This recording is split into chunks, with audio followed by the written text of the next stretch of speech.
Bonjour, c'est Ursule encore. On est le 27 janvier 2021. Je viens sur la trompette une seconde fois aujourd'hui et je viens proclamer le retour de notre Seigneur Jésus-Christ. Amen. Alors soyez bénis et soyez encouragés, soyez zélés pour le Seigneur. Très très important. Ne lâchons pas et surtout avertissons les gens autour de nous leur disant que Jésus-Christ arrive. Et souvent on est un peu timide. Souvent, on ne sait pas comment faire. Prions.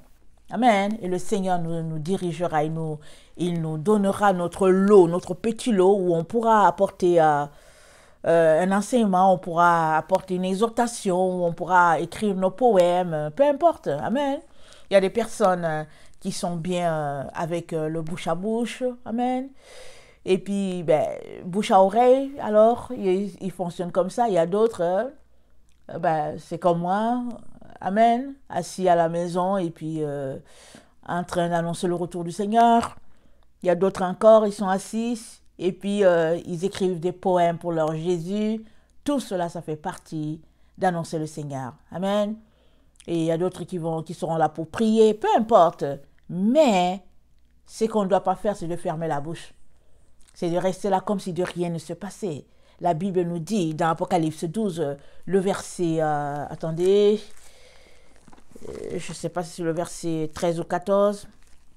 Je vais à Apocalypse 12, amen, je vais le lire. Apocalypse 12, ça dit, le verset 11 plutôt, c'est dit, ils l'ont vaincu à cause du sang de l'agneau et à cause de la parole de leur témoignage, et ils n'ont pas aimé leur vie jusqu'à craindre la mort. La parole de leur témoignage, ils n'ont pas aimé la vie jusqu'à craindre la mort. Là, on est dans le temps où les gens nous disent d'avoir la bouche fermée. On a un masque là, la bouche est fermée. C'est un symbole, c'est spirituel.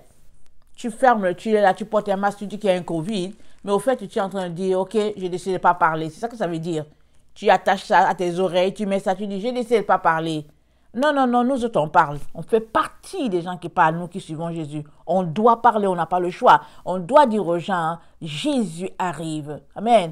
C'est devenu la mode de porter un masque. Et comme c'était une belle chose, est-ce que c'est beau? Non, c'est pas beau. Pire encore, c'est pas beau. Alors, pourquoi est-ce qu'ils imposent aux gens de porter cela? Donc, on est appelé, amen, à parler. Et je nous encourage à parler, toujours parler, annonçant le retour de notre roi. Amen. Alors, je viens continuer sur toujours le texte de Luc 11 que le Seigneur nous a donné, nous demandant d'étudier cela. Alors, je ne prétends pas avoir tout le savoir sur ces textes-là. Et même, à force de lire, le Seigneur donne d'autres révélations. Amen. Alors, il y a des sujets que je ne vais pas aborder parce que je les ai déjà abordés. Par exemple, ceux que je voulais apporter aujourd'hui.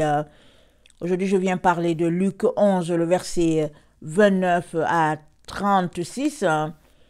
Et je me rends compte que ça parle de sagesse. On a déjà fait longuement beaucoup d'études sur sagesse. Je vais faire quand même une lecture tout à l'heure en commençant. Amen. Et puis aussi, ça parle de personnes allument une lampe pour la mettre dans un lieu caché. J'ai fait récemment une vidéo là-dessus, je pense la semaine dernière. Et l'œil est la lampe du corps. J'ai aussi fait une vidéo dessus, c'est relié à la lampe. Amen. On n'allume pas du feu pour la mettre, on n'allume pas une lampe pour la mettre sous le boisseau. Et puis, dont j'ai déjà fait un enseignement là-dessus. Par contre, je vais parler de...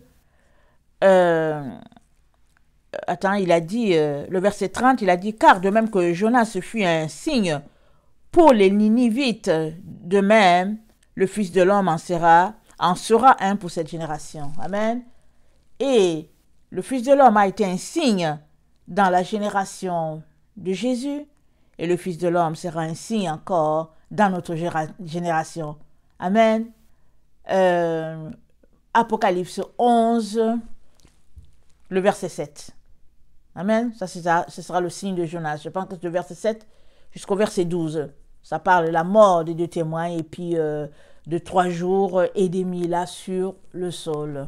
Amen. On leur refusera la sépulture. Alors, donc c'est ça. Voilà le signe. Alors, on va regarder ça.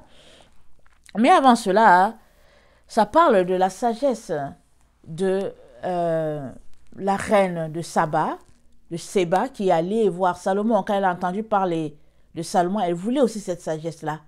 Et elle a fait des milliers et des milliers de kilomètres pour aller avoir cette sagesse-là. Parce qu'entre l'Éthiopie et puis Israël, il y a quand même une bonne distance. Mais elle est partie. Et quand elle est revenue, elle a témoigné, elle a dit, c'est pas ce qu'on m'a dit. Maintenant, mes yeux sont allés voir et ils ne m'ont pas raconté. Ce qu'ils m'ont raconté, en tout cas, c'est rien comparé à ce que je suis allé voir moi-même de mes propres yeux. Amen. Alors, on va lire donc Luc 11, le verset 29. Comme le temps s'amassait, pardon, on dirait que je commence à avoir des problèmes avec, avec ma vie. Mais bon, au nom de Jésus, je brise cela. Comme le peuple s'amassait en foule, il se mit à dire, « Cette génération est une génération méchante. Elle demande un miracle. Il ne lui sera donné d'autre miracle que celui de Jonas.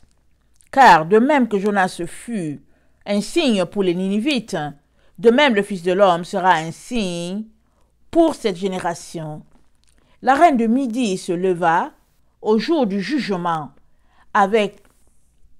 la reine du Midi se lèvera, au jour du jugement avec les hommes de cette génération et les condamnera.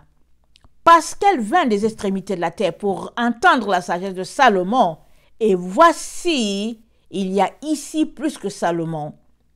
Les hommes de Ninive se lèveront au jour du jugement avec cette génération et la condamneront parce qu'ils se repentirent à la prédication de Jonas. Et voici, il y a ici plus que Jonas. Amen. Alors Jonas, donc, il est en référence. Amen. Jésus dit, les gens voulaient un miracle. Jésus dit qu'en tout cas, il n'y aura pas d'autre miracle que celui de Jonas. C'est le seul miracle qui vous sera accordé. Les gens, il dit dans sa génération, mais aussi dans cette génération. La génération dans laquelle nous sommes. Amen. Alors, allons-y voir qu'est-ce que le signe de Jonas.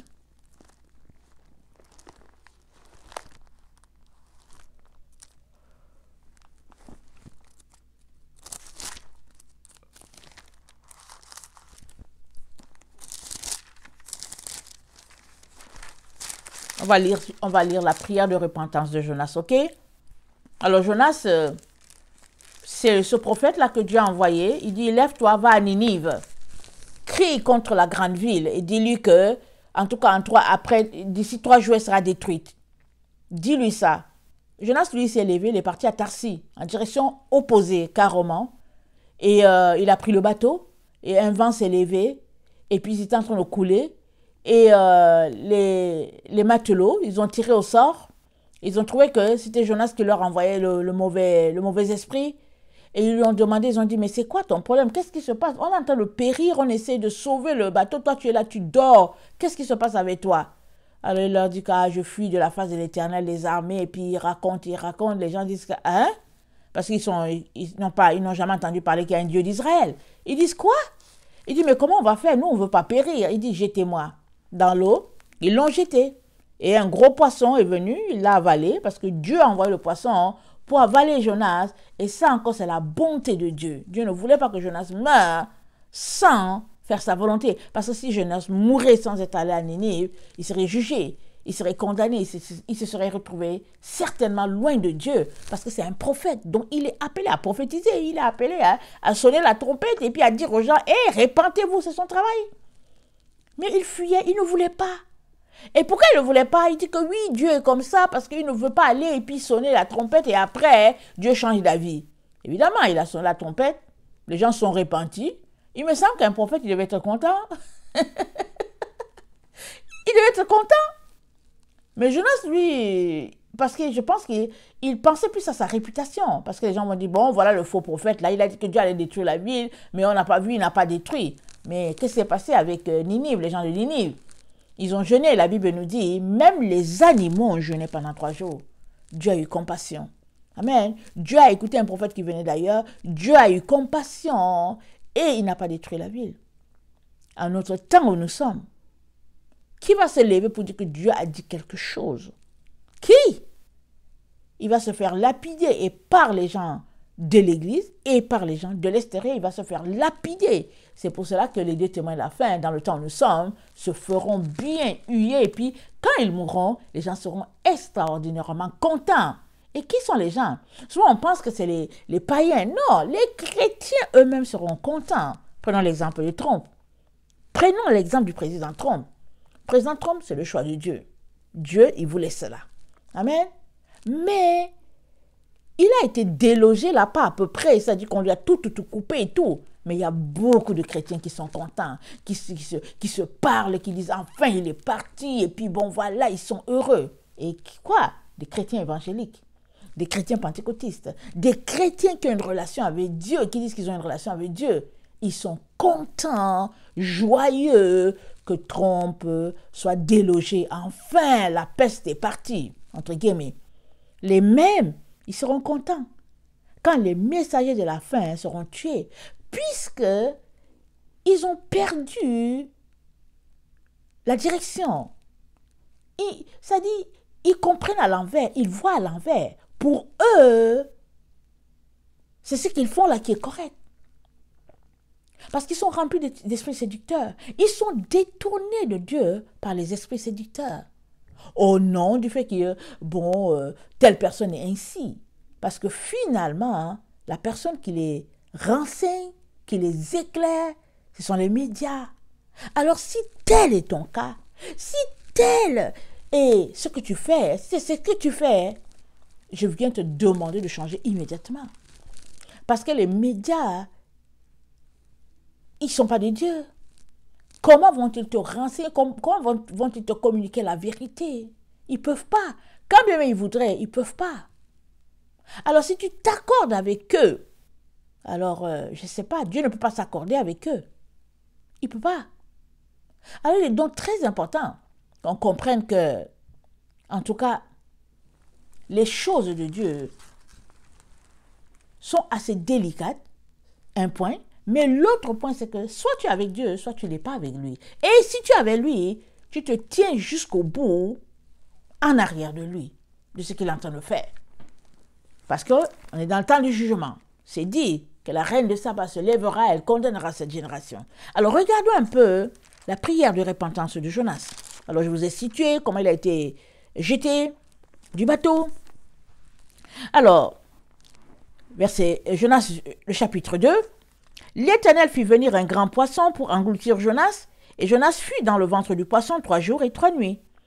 Jonas, dans le ventre du poisson, pria l'Éternel son Dieu. Il dit, « Dans ma détresse, j'ai invoqué l'Éternel, et il m'a exaucé. Au sein du séjour des morts, j'ai crié, et tu as entendu ma voix. Tu m'as jeté dans l'abîme, dans le cœur de la mer. Et les courants d'eau m'ont environné. Toutes les vagues de tous les flots ont passé sur moi. Je disais, je suis chassé loin de son regard. Je suis chassé loin de ton regard. Mais je verrai encore un petit temple. Les eaux m'ont couvert jusqu'à m'ôter la vie. L'abîme m'a enveloppé. Les roseaux ont entouré ma tête. Je suis descendu jusqu'aux racines des montagnes. Les barres de la terre m'enfermaient pour toujours. Vous voyez? Il est descendu jusqu'aux racines des montagnes et puis les barres l'ont enfermé. Amen. Pour toujours. C'est-à-dire qu'il serait banni à toujours. Nulle la grâce de Dieu qui l'a ramené, qui l'a réanimé. Amen. Mais tu m'as fait remonter vivant de la fosse éternelle, mon Dieu. Quand mon âme était abattue au-dedans de moi, je me suis souvenu de l'Éternel. Et ma prière est parvenue jusqu'à toi, jusqu'à ton saint temple. Ceux qui s'attachent à de vaines idoles, éloignent d'eux la miséricorde. Pour moi, j'offrirai des sacrifices avec un cri d'action de grâce. J'accomplirai les vœux que j'ai faits, le salut vient de l'Éternel. L'Éternel parla au poisson, et le poisson vomit Jonas sur la terre. Donc voilà la prière de Jonas. Souvent, on se retrouve tous dans des situations comme Jonas. Jonas, c'est une situation à l'extrême. Amen. Il a été englouti par le poisson. Mais souvent, Dieu nous parle, et puis on ne fait pas. Et puis finalement, quand on est dans la détresse au point de sombrer, c'est là qu'on crie à Dieu.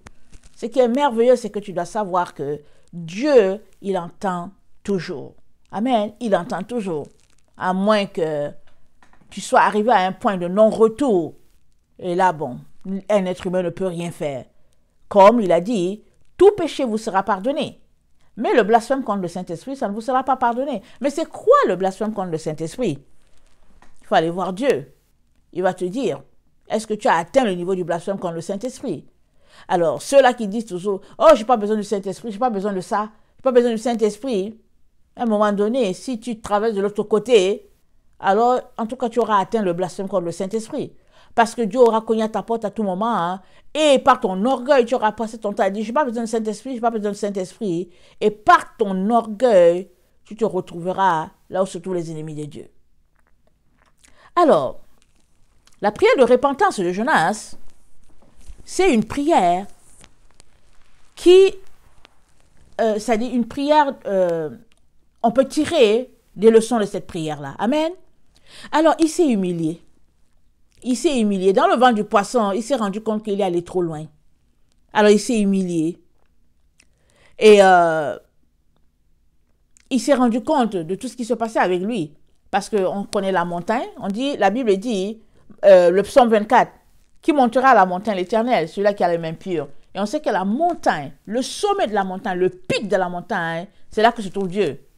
Et Jonas lui dit qu'il est descendu dans les profondeurs. Il dit, je suis descendu jusqu'aux racines des montagnes. Les racines, là-bas il est descendu. Ça veut dire quoi, il est descendu aux enfers? C'est ça qu'il dit dans sa prière. Il est descendu très très bas, les racines des montagnes, parce que vous savez, la montagne, on la voit déposer là, mais elle a un fondement solide. C'est là-bas que Jonas est descendu. Et Dieu lui a fait grâce. Il n'y a que Dieu qui peut te faire grâce. Amen. Peu importe le péché qui est le tien, la situation dans laquelle tu es, prends la prière de Jonas, va devant Dieu pour lui dire, Seigneur, aie pitié de moi et compassion. Viens devant lui avec un cœur brisé et contrit, il t'aidera. C'est le Dieu que tu sers. Amen. Alors,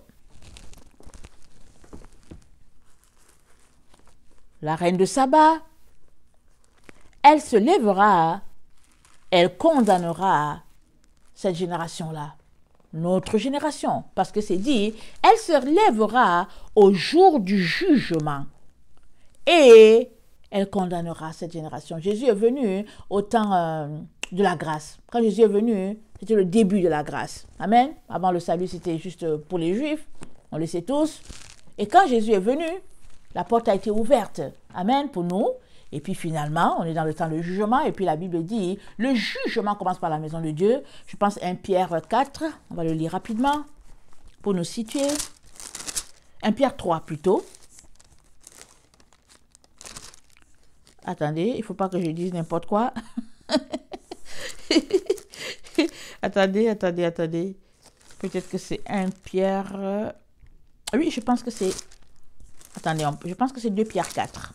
Ok? Oh, ça n'existe pas 2 Pierre 4.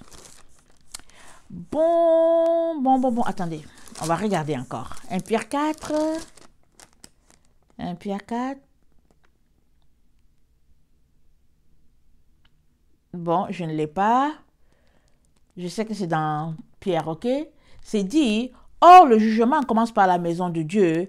Et si elle commence par la maison de Dieu, quelle sera la fin pour ceux-là qui ne croient pas? Si je peux le citer un peu comme ça, parce que je ne veux pas me passer, je ne vais pas prendre le temps pour le fouiller.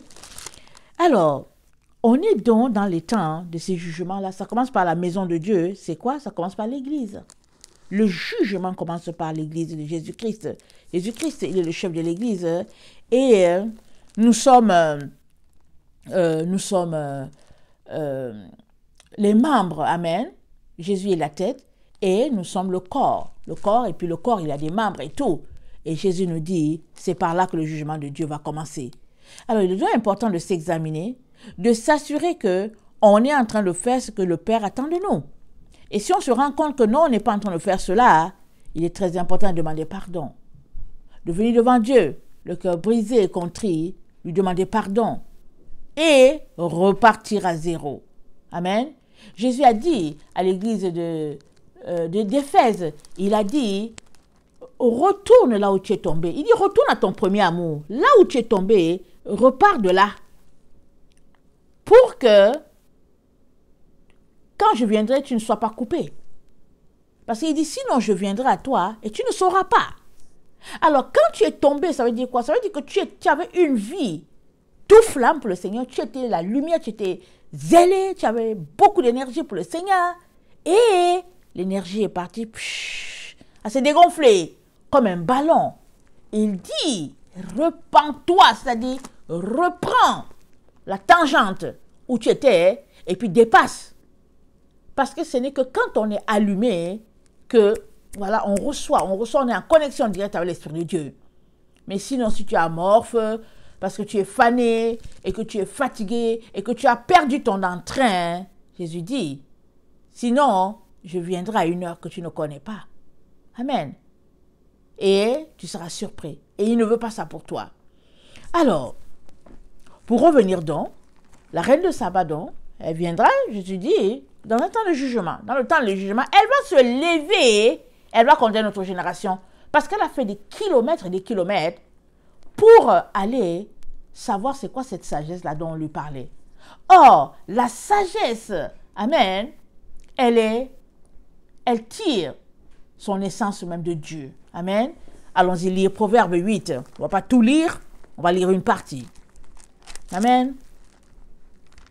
Proverbe 8.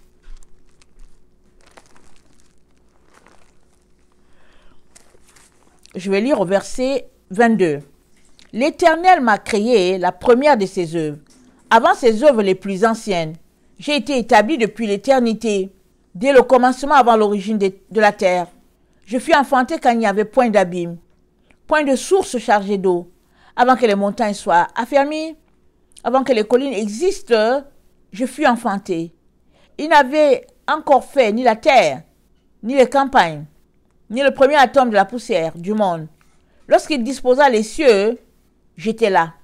Lorsqu'il traça un cercle à la surface de l'abîme, lorsqu'il fixa les nuages en haut et que les sources de l'abîme jaillirent avec force, lorsqu'il donna une limite à la mer pour que les eaux n'en franchissent pas les bords, lorsqu'il posa les fondements de la terre, j'étais à l'œuvre auprès de lui et je faisais tous les jours ses délices, jouant sans cesse en sa présence. Amen. Alors la sagesse, c'est la première des œuvres de Dieu. Amen. Et la reine de Saba, quand elle a entendu parler, qui avait une telle sagesse, en tout cas, elle a décidé de voyager pour savoir c'est quoi. Et le Seigneur, donc, compare ce qu'elle a fait avec nous, avec notre génération, avec notre époque. Il dit, elle là, qui a vécu dans ce temps-là, au moment du jugement, quand on sera tous devant Dieu, elle va se lever et elle va parler.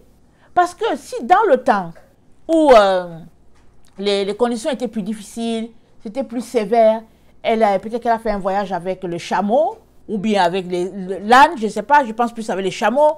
Elle s'est déplacée. Elle ne s'est pas gênée. Elle a mis tout en place pour pouvoir aller savoir c'est quoi cette sagesse divine-là. À combien plus forte raison, nous aujourd'hui qui avons la Bible, qui avons tout le nécessaire, nous avons tout ce que les autres là ont vécu, amen, toutes leurs bénédictions, tout le témoignage de ce qu'ils ont fait, tout ça, on a ça. Alors, comment se fait-il que on est assis là, amorphe, fané, rempli de ténèbres, et tout simplement en train de raconter ce qui s'est passé, sans nous-mêmes expérimenter ce que Dieu est en train de faire dans notre temps. Comment? Elle se lèvera, elle condamnera la génération de la fin. Amen. Parce que dans les temps anciens, en tout cas, les conditions sont arides. Alors, quand j'imagine tout simplement l'Éthiopie et puis Israël, d'abord, quand tu traverses la zone, c'est le désert, en tout cas, c'est pas évident. C'est pas évident. Mais elle a fait ce voyage. Alors, nous, je ne suis pas en train de dire qu'il faut qu'on fasse le voyage jusqu'à Israël. Je ne suis pas en train de dire ça physiquement. Mais le voyage spirituel, il est disponible pour tout un chacun. Il suffit que tu prennes ta Bible, que tu commences à, tu prennes plusieurs versions de la Bible, que tu fasses tes recherches pour savoir, Seigneur, j'aimerais te rencontrer, j'aimerais savoir, j'aimerais avoir cette sagesse-là aussi, Jésus. Juste ça. Juste le fait de demander ça, le Seigneur va te l'accorder. Il va venir te visiter. Il va te dire, ça dit, il va te poser il va te placer dans des conditions de telle sorte que tu aies tout le nécessaire pour pouvoir aller de l'avant dans ta relation avec le Seigneur. Maintenant, si tu es désintéressé, ben, c'est autre chose. Tu te tiendras devant lui et tu ne te plaindras pas et tu n'accuseras personne. Parce que tu avais du temps pour faire des recherches et tu as préféré surfer sur ta tablette, sur ton cellulaire, ou bien tu as préféré aller te balader dans la nature. En tout cas, tu as préféré t'adonner à tes passions. Amen. Tes passions de la chair, là. Tu as préféré cela par rapport à aller t'enquérir de la sagesse divine. La reine de Saba te condamnera. Alors, dans notre temps, il dit, il n'y aura pas un autre miracle que celui de Jonas. On va lire.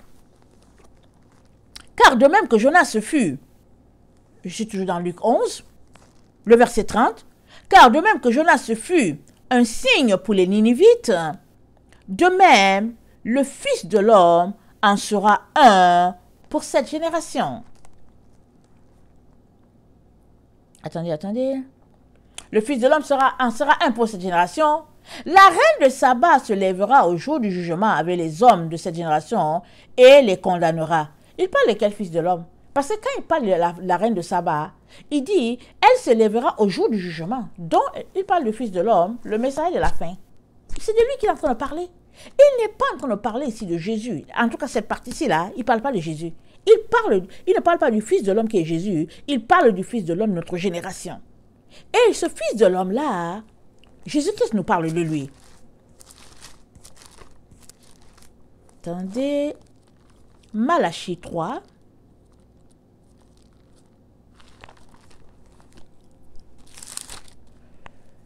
Il dit, voici, j'enverrai mon messager, il préparera le chemin devant moi.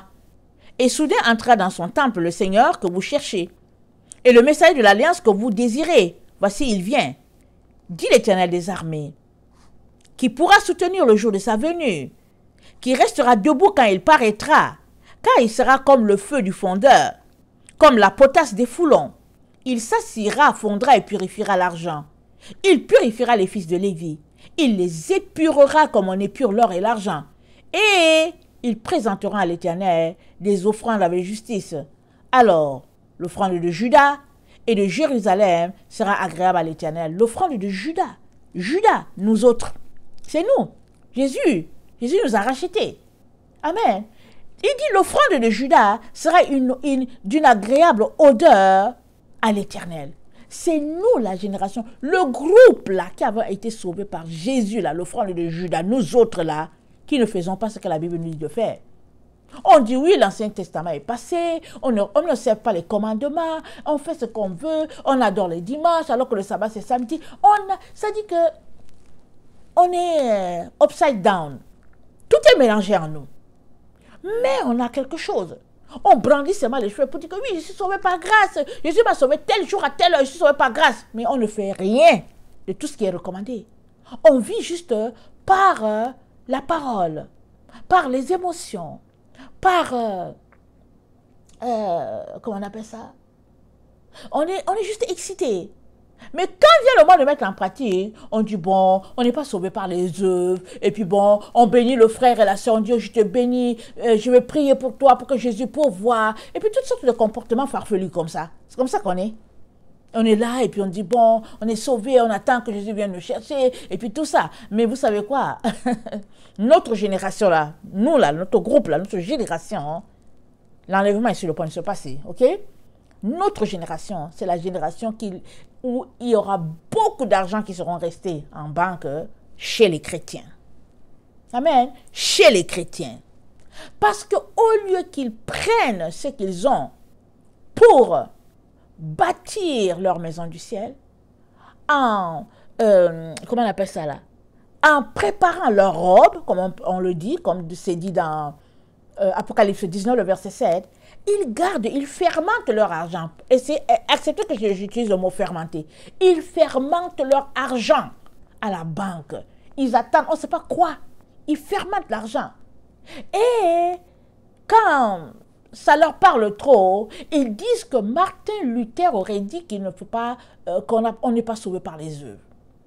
Mais Martin Luther, là, il est mort depuis plus de 500 ans. Mais Jacques, l'épître de Jacques est toujours là. Ce qui montre que tu es enfant de Dieu, c'est tes œuvres, les œuvres que tu poses. Ce n'est pas juste l'argent, c'est pas juste... C'est ton comportement. Alors, si ton comportement ne te sauve pas, amen, si les biens que tu poses ne te sauvent pas, au moins, une fois sauvé, tes actions montrent que tu es effectivement enfant de Dieu. Parce que tu te places à la place de Jésus pour être une source de bénédiction pour les autres. Tu te places et puis tu es le canal que Jésus utilise pour bénir les autres. Mais si tu n'es pas capable de bénir, pose-toi des questions pour dire, Seigneur, pourquoi est-ce que mon cœur est enfermé? Souvent, c'est que tu manques de compassion. Alors prie, Jésus va te donner la compassion. Souvent, parce que tu es amoureux de l'argent et puis tu n'es pas capable. Alors prie pour que Jésus t'en délivre. Vous savez, si on vient devant Dieu, on a beaucoup de vices. Mais il faut venir. Ce sont des choses qui peuvent t'empêcher de te retrouver à la première récolte. L'enlèvement. Parce que si l'enlèvement va se passer, ça c'est sûr, mais si tu le rates, tu as une autre chance. Mais ce sera un temps de très grande tribulation. Parce que c'est là qu'ils vont forcer tout le monde à prendre le vaccin. Déjà, même que là où on est, il y a plein de chrétiens qui prient, qui sont contents que le vaccin soit là et qui s'apprêtent à en prendre. Alors, j'espère pour toi que tu es en train de m'entendre. C'est la marque de la bête. Il y en a qui disent que non, ça n'a rien à voir, c'est dit que c'est au front et tout, et tout, et tout. Mais va lire ta Bible et puis tu sauras. Si tu parles comme ça, c'est parce que tu ne connais pas ta Bible. Va la lire. Parce que quand tu es décidé, quand tu as décidé que tu vas faire quelque chose, personne ne peut te convaincre. Personne. Alors, prie pour que le Saint-Esprit te convainque. Parce que tu vas te retrouver pris dans le piège de la séduction. Et ce serait dommage. Et Jésus ne veut pas cela pour toi. Alors, il te met en garde, il te met en garde.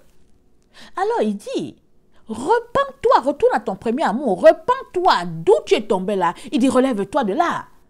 Parce que sinon, il dit, je viendrai et tu ne sauras pas. Je viendrai et tu ne sauras pas. Pourquoi? Parce que tu es endormi. Tu es amorphe. Il y a des gens, quand ils se réveillent, là, ils sont bien réveillés, mais ils sont assis, là, tu les parles, ils sont là, ils ont beau prendre leur café, et puis ils sont toujours là endormis. C'est de ça qu'il est question.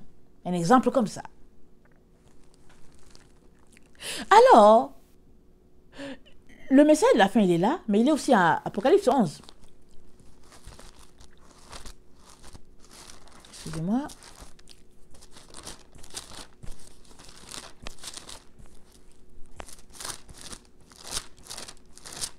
Ok, Apocalypse 11. Je donnerai à mes deux témoins, verset 3, le pouvoir de prophétiser revêtu des sacs pendant 1260 jours. Ça fait 3 ans et demi. Amen. Allons-y voir Daniel. Daniel 12, hein. Le verset, je pense 7 aussi.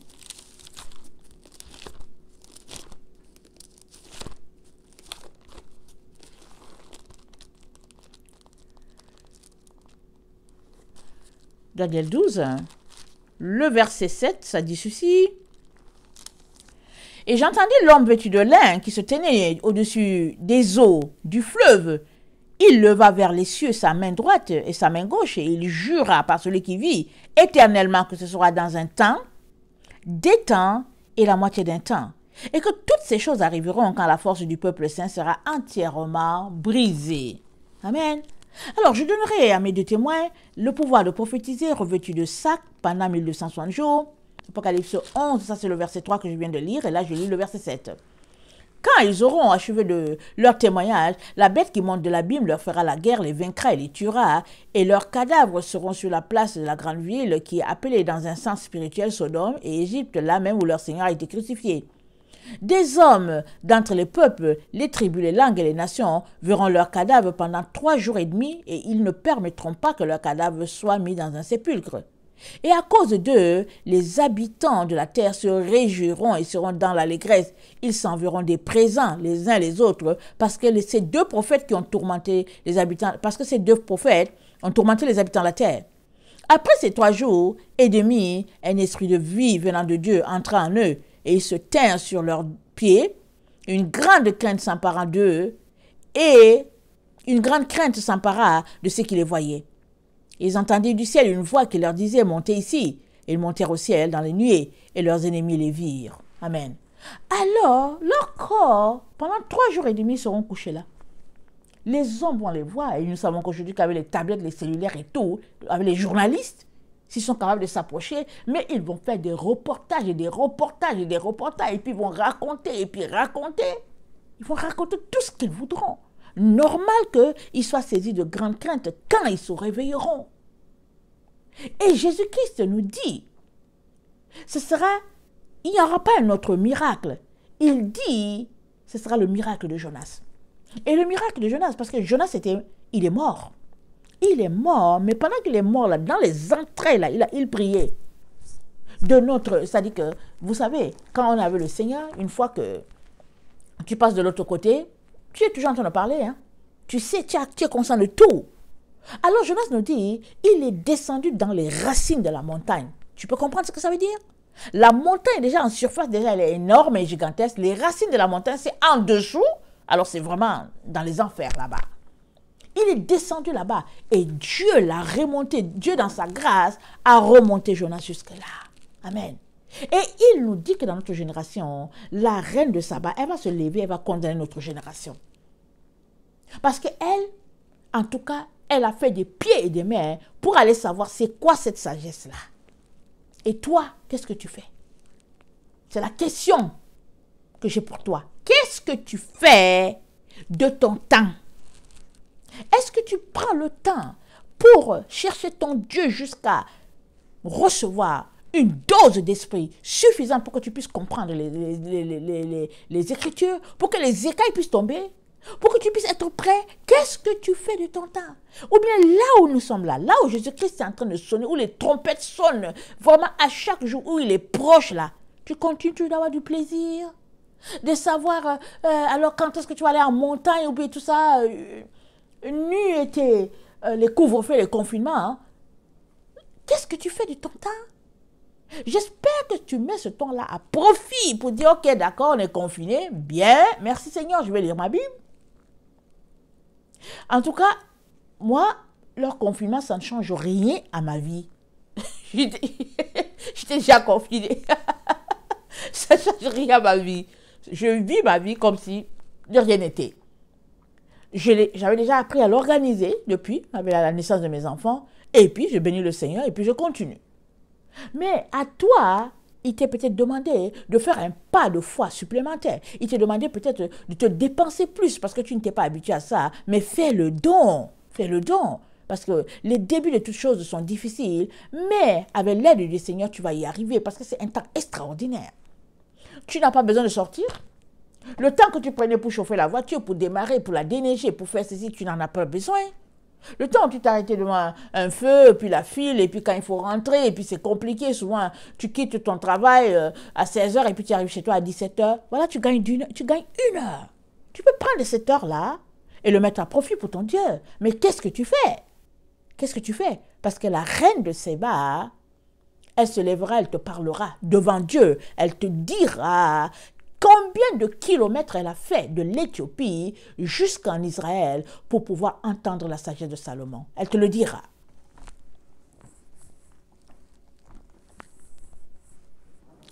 Alors, il est très très important dans les temps où nous sommes de pouvoir couper tout ce qui est futile et de se concentrer à ce qui est essentiel, ce qui est important. Je sais que il y a certains sujets qui sont difficiles, ok? Alors, souvent je me sens mal placée pour donner des conseils. Amen? Mais, c'est un conseil que je peux te donner, c'est que si tu es étudiant là, je te dis que ça ne sert à rien. Je vais te le dire. Jésus est à la porte. Je ne veux pas te décourager. Jésus est à la porte. Alors tu étudies tout ça, c'est pour faire quoi? Ça te perd du temps? Ça te donne d'être connecté, ça t'envoie sur un autre champ. Amen, tu es carrément à l'opposé de ce que tu devrais faire. Je suppose que tu es concentré à aller étudier les physiques alors que tu dois être en train d'étudier les Écritures. Pour savoir quand est-ce que Jésus arrive. Pour savoir, voilà, c'est pour t'imprégner, pour dire, Seigneur, est-ce que nous sommes vraiment dans le temps? La Bible dit que les gens étaient à Bethléem et ils ne savaient pas que le roi était né. Les mages sont venus d'Orient. C'est ceux-là que certainement Daniel aurait formé, c'est ça que les gens disent quand tu vas lire les mages. Daniel a enseigné, amen, dans cette zone-là en Iran, amen, dans le temps où ils ont été déportés par le roi Nebuchadnezzar. Et eux, ils ont su que le roi était né. Comment ils ont su? Ils ont étudié les Écritures. Oui, on peut dire que oui, ils avaient quelque chose à faire avec l'astronomie et tout ça. Ils avaient quelque chose à voir parce que Daniel leur a enseigné. Alors on comprend que c'est une science divine. Maintenant, il faut savoir laquelle est divine et puis laquelle est diabolique. Amen. Alors, ils ont étudié, ils ont dit, il devrait être né. Et ils ont vu l'étoile. Ils ont dit, cette étoile qui brille là, cette étoile, cet astre-là, ils ont marché, l'astre les a conduit à l'endroit. Amen. Mais Bethléem, Israël, était là, Israël ne savait rien. Rien du tout. Parce qu'en ce temps-là, Israël avait été conquis par les Romains, et puis donc c'était le roi Hérode qui était là. Et quand ils ont cherché où est le roi, ils veulent aller adorer l'enfant, et puis parce qu'ils se disaient que ça devait être un sujet de grande joie, eux, ils ne savaient rien là. Le roi a dit quoi? Il a rassemblé les mages et il leur a dit, allez étudier les Écritures pour voir quand est-ce que l'enfant devait naître et puis venez me renseigner, venez me parler. Pourquoi il a dit ça? Parce que c'est par étude que tu sauras où se trouve la vérité. C'est parce que c'est par un temps de sacrifice de ton temps que tu sauras ce qui se passe. Jésus a dit quoi? Allons-y lire.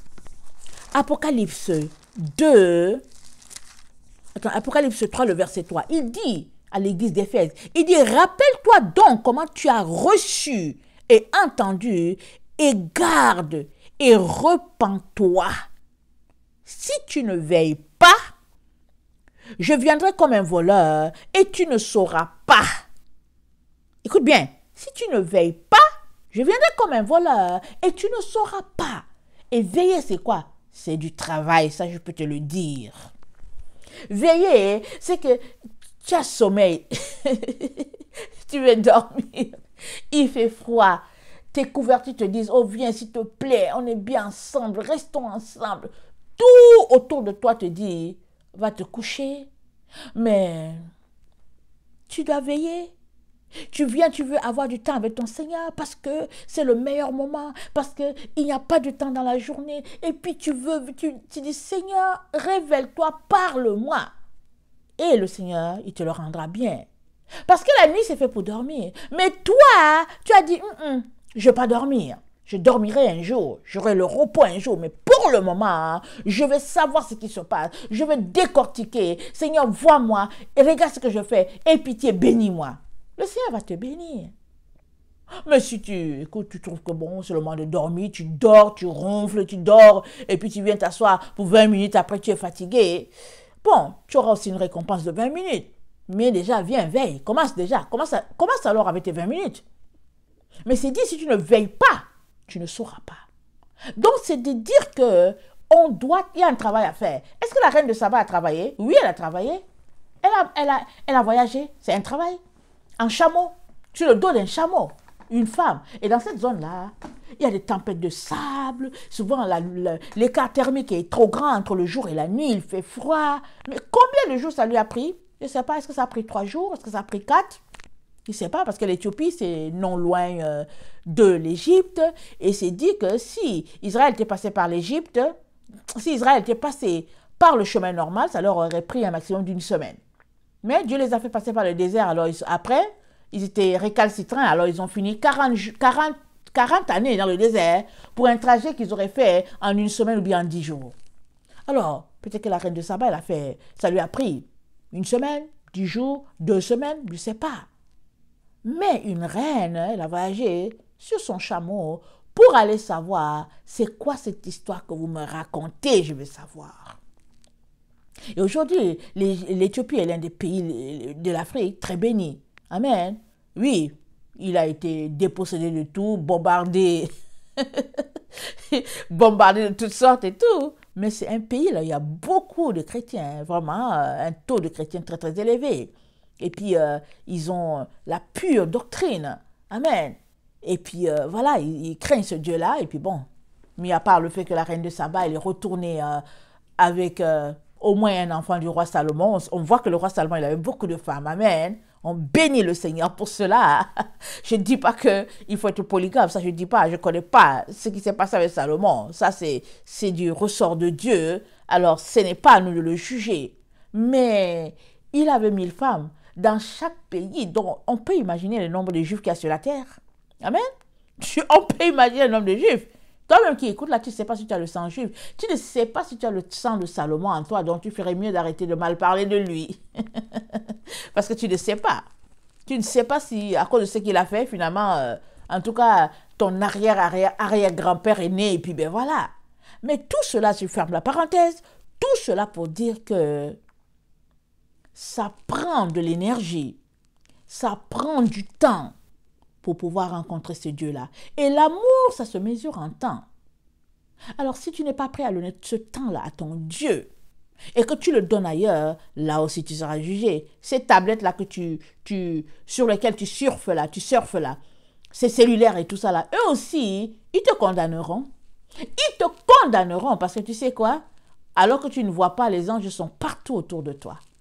Ils notent tout ce que tu fais. J'espère que tu notes aussi pour toi. Ils notent tout ce que tu fais. Alors le jour que tu diras devant Dieu que, oh non, comme ci, comme ça, l'ange va montrer parce que ton ange est là. Ou bien tes anges sont là. Ils notent tout ce que tu fais. Alors quand on est conscient de ça, on fait très attention. Hein? Quand j'étais petite, vous savez, en Afrique, on vit dehors, on vit dans la cour. La maison est là, il fait chaud, et puis mais toutes nos activités, on passe ça dehors parce qu'il y a une clôture, et puis on est à l'intérieur, et puis ben, on est à l'intérieur de la clôture. OK? Donc, quand j'avais peut-être 6-7 ans, 6-7 ans, en tout cas, quand tu es l'aîné, on aime bien t'envoyer. Amen. Alors, j'étais toujours consciente du fait que il y avait toujours quelqu'un qui me regardait. Amen. J'étais toujours consciente de cela. Et ça m'aidait dans mes actions que je posais. Amen. J'étais consciente, j'avais l'impression qu'il y avait des yeux divins qui veillaient toujours sur moi, qui me suivaient partout où j'allais. Et ça créait en moi une crainte.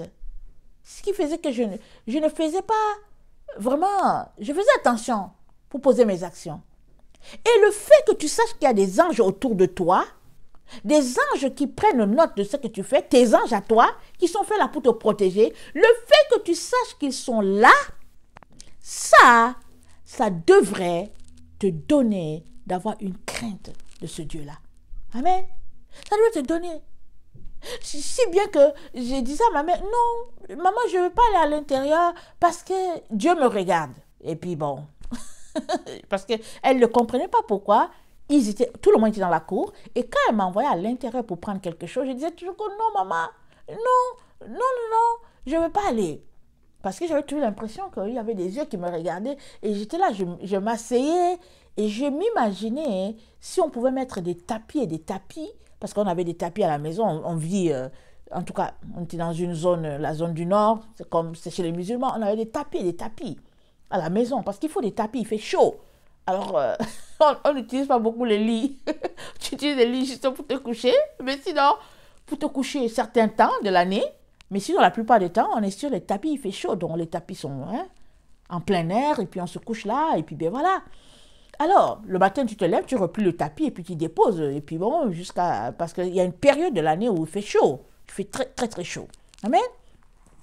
Alors, j'imaginais que si on pouvait mettre tous ces tapis-là, et puis cacher le plafond, est-ce qu'il me regarderait encore? Mais, on me disait, il te regarde partout, tu n'as pas besoin de tapis, tu n'as besoin de rien. Et ça m'aidait à faire attention à mes actions. J'étais très consciente que les yeux de Dieu me suivaient. Et mon frère et ma soeur, J'aimerais te dire que les yeux de Dieu te suivent partout où tu vas. Que tu sois à l'épicerie, que tu sois là chez toi, sur ton cellulaire, toutes ces choses, les yeux de Dieu te suivent.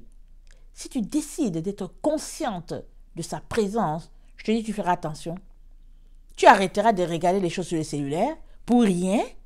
Tu te concentreras à le chercher de tout ton cœur, de toute ton âme, de toute ta pensée.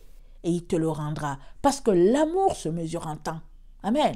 Alors, quand notre Seigneur Jésus-Christ nous dit que la reine de Séba se lèvera, amen, parce qu'elle est partie entendre la sagesse de Salomon, alors que toi, tu as tous les livres, tu as tout pour pouvoir aller creuser dans cette sagesse-là. Fais attention. Fais attention.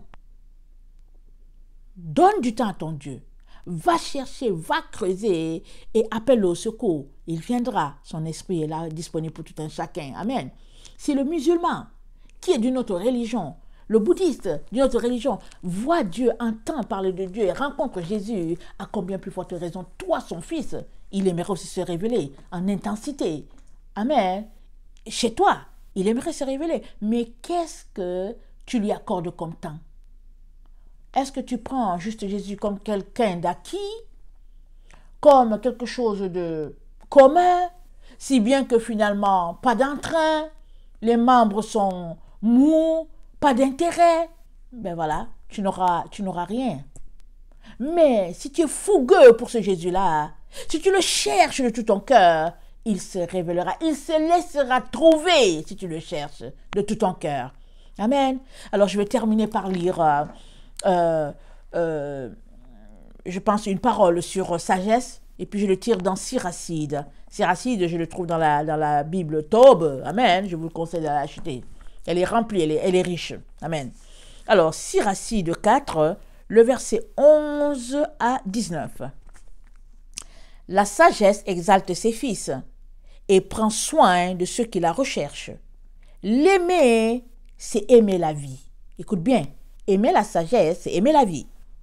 Ceux qui se lèvent de bon matin pour elle seront remplis de joie.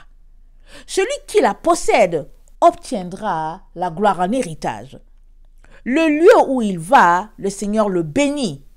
Ceux qui la servent rendent un culte au Saint. Ceux qui l'aiment, le Seigneur les aime. Celui qui l'écoute jugera avec équité. Celui qui s'attache à elle pourra demeurer en sécurité. S'il lui fait confiance, il l'obtiendra en héritage.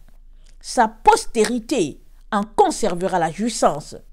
Elle l'accompagnera d'abord par des voies tortueuses. Elle amènera sur lui la crainte et l'effroi. Elle le tourmentera par sa discipline jusqu'à ce qu'elle ait confiance en lui. Ça veut dire qu'il faut que tu sois discipliné. Chaque jour, tu viens à telle heure pour rencontrer sagesse. Tu prévois, organiser un plan. Elle te tourmentera par sa discipline. C'est une bonne discipline. Amen. Une très bonne d'ailleurs. Amen. Jusqu'à ce qu'elle ait confiance en lui. Elle l'éprouvera par ses préceptes. Puis, verset 18, elle reviendra tout droit vers lui et le réjouira. Elle lui dévoilera ses secrets. Mais s'il s'égare, écoute bien, s'il s'égare, elle l'abandonnera et le livrera à sa perte. Donc voilà, ça veut dire que sagesse, elle ne marche pas avec les personnes qui s'égarent. Amen. Elle marche avec ceux-là qui la désirent et puis elle leur révèle les secrets. Amen. Parce que sagesse est aussi remplie de l'Esprit divin, parce que c'est la première œuvre de notre Dieu. Amen. Que le Seigneur bénisse sa parole et qu'il nous donne encore et encore soif de lui. Ça, c'est ma prière pour tout un chacun. Amen. Faites des efforts, mes chers frères et chères sœurs, pour organiser votre temps afin de vous connecter à notre Dieu. Ayez de l'amour pour ses préceptes. Recherchez les préceptes du Seigneur.